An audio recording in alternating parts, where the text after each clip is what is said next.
नमस्कार. कधी विचार केलाय की फक्त आगीच्या साहाय्याने धातूचे दोन टणक तुकडे जोडणं शक्य आहे का? उत्तर आहे हो. आणि आज आपण याच गॅस वेल्डिंगच्या आकर्षक विज्ञानाबद्दल जाणून घेणार आहोत. चला तर मग पाहूया ही नियंत्रित आग नक्की काम कशी करते. हाच तो मूळ प्रश्न आहे ज्याने एका अविश्वसनीय तंत्रज्ञानाला जन्म दिला. दोन कठीण थंड धातूच्या वस्तू फक्त एका ज्योतीने एकत्र कशा जोडल्या जातात? याचं उत्तर आहे वेल्डिंग. बरं, तांत्रिक भाषेत याला गॅस वेल्डिंग असं म्हणतात. पण सोप्या शब्दांत सांगायचं झालं तर एक इंधन वायू आणि त्याला जळायला मदत करणारा दुसरा वायू यांना एकत्र करून एक तीव्र ज्योत तयार केली जाते. आणि ही ज्योत इतकी उष्ण असते की ती धातू वितळून त्याला एकजीव करू शकते. चला या नियंत्रित आगीमागील मूलभूत घटक समजून घेऊया. माहिती आहे, कोणत्याही उत्तम पदार्थाच्या रेसिपीप्रमाणे गॅस वेल्डिंगची सुरुवातसुद्धा काही ठराविक आणि महत्त्वाच्या घटकांपासूनच होते. हे अगदी साधं सोपं आहे. वेल्डिंगची शक्तिशाली ज्योत तयार करण्यासाठी फक्त दोन गोष्टी लागतात. एक म्हणजे इंधन वायू जो स्वतः जळतो आणि दुसरा म्हणजे ऑक्सिडायझर जो त्या इंधनाला प्रचंड तीव्रतेने जळायला मदत करतो. आणि इथेच खरी गंमत सुरू होते. वेल्डरकडे या वायूंसाठी अनेक पर्याय उपलब्ध असतात. जणू काही त्यांच्यासमोर विविध प्रकारच्या ज्योती तयार करण्यासाठी एक मेन्यू कार्ड आहे. चला यातील काही महत्त्वाचे पर्याय पाहूया. आता जरा या सारणीकडे लक्ष द्या. इथे आपल्याला वेगवेगळ्या वायूंचे मिश्रण आणि त्यांचे परिणाम दिसतील. उदाहरणार्थ, ऑक्सिजनसोबत ॲसिटिलीन वापरल्यास सुमारे 3300 डिग्री सेल्सिअस इतकं प्रचंड तापमान मिळतं, जे बहुतेक सगळ्या वेल्डिंग कामांसाठी सर्वोत्तम आहे. याउलट हवेसोबत हायड्रोजन वापरल्यास तापमान खूपच कमी, म्हणजे सुमारे 2000 डिग्री सेल्सिअस मिळतं, जे सोल्डरिंगसारख्या नाजूक कामांसाठी वापरलं जातं. यावरूनच वेल्डर आपल्या गरजेनुसार योग्य वायू निवडतो. या सगळ्या पर्यायांमधून एक मिश्रण मात्र इतरांपेक्षा खूपच जास्त प्रभावी आणि लोकप्रिय आहे. ते म्हणजे ऑक्सी ॲसिटिलीन. याच्या प्रचंड तापमानामुळे आणि उष्णतेच्या तीव्रतेमुळे हेच मिश्रण वेल्डिंगच्या जगात सर्वोत्तम मानलं जातं. तर मग आपल्या आजच्या विश्लेषणाचा मुख्य नायक आहे ही शक्तिशाली आणि बहुगुणी ऑक्सी ॲसिटिलीन ज्योत. पाहूया हे मिश्रण इतकं खास का आहे आणि ते वेल्डरला नक्की कोणती ताकद देतं. 3300 अंश सेल्सिअस. विचार करा, हे तापमान इतकं जास्त आहे की ते सूर्याच्या पृष्ठभागाच्या तापमानाच्या निम्म्याहून अधिक आहे.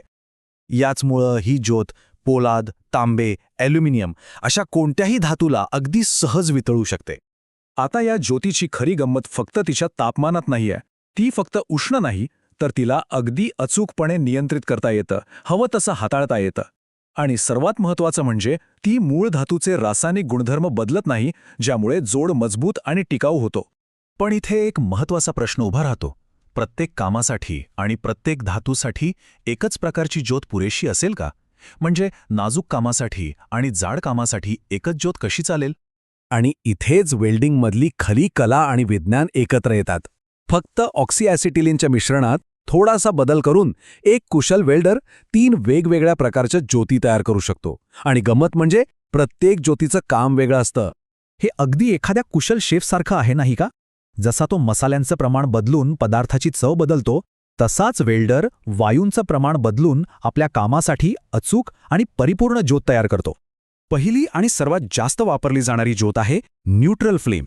यात ऑक्सिजन आणि ॲसिटिलीनचं प्रमाण अगदी समान, म्हणजे एकास एक असतं. ही एक संतुलित ज्योत आहे जी स्टील आणि कास्ट आयर्नसारख्या धातूंसाठी उत्तम काम करते. दुसरी आहे ऑक्सिडायझिंग फ्लेम. आता नावावरूनच कळतंय, यात ऑक्सिजनचं प्रमाण ॲसिटिलीनपेक्षा जास्त असतं. यामुळे ज्योत लहान, निळसर आणि अधिक उष्ण बनते. पितळेसारख्या धातूंसाठी सर्वोत्तम आहे, कारण अतिरिक्त ऑक्सिजन धातूच्या पृष्ठभागावरची अशुद्धता जाळून टाकतो आणि एक स्वच्छ, मजबूत जोड तयार करतो. आणि तिसरी आहे कार्ब्युरायझिंग फ्लेम. यात ॲसिटिलीनचं प्रमाण जास्त असतं, ज्यामुळे ज्योतीला एक पांढरट पिसाऱ्यासारखा आकार मिळतो. याचा उपयोग हार्ड फेसिंगसाठी होतो. हार्ड फेसिंग म्हणजे काय? तर धातूच्या पृष्ठभागावर एका कठीण धातूचा थर चढवून त्याला अधिक मजबूत आणि झीज प्रतिरोधक बनवणे. चला या तिन्ही ज्योतींमधला फरक पटकन लक्षात घेऊ. न्यूट्रल म्हणजे समान मिश्रण, सर्वसाधारण कामांसाठी. ऑक्सिडायझिंग म्हणजे जास्त ऑक्सिजन, पितळ्यासारख्या धातूंसाठी. आणि कार्ब्युरायझिंग म्हणजे जास्त ॲसिटिलीन, पृष्ठभाग कठीण करण्यासाठी. बघा, वायूंचे प्रमाण बदलताच ज्योतीचा स्वभाव आणि उपयोग पूर्णपणे बदलतो. आणि ही सगळी माहिती प्रत्यक्ष कामात कशी वापरली जाते हे या सारणीतून एकदम स्पष्ट होतं. वेल्डरला कोणत्या धातूवर काम करायचं आहे यावरून तो कोणती ज्योत वापरायची हे ठरवतो.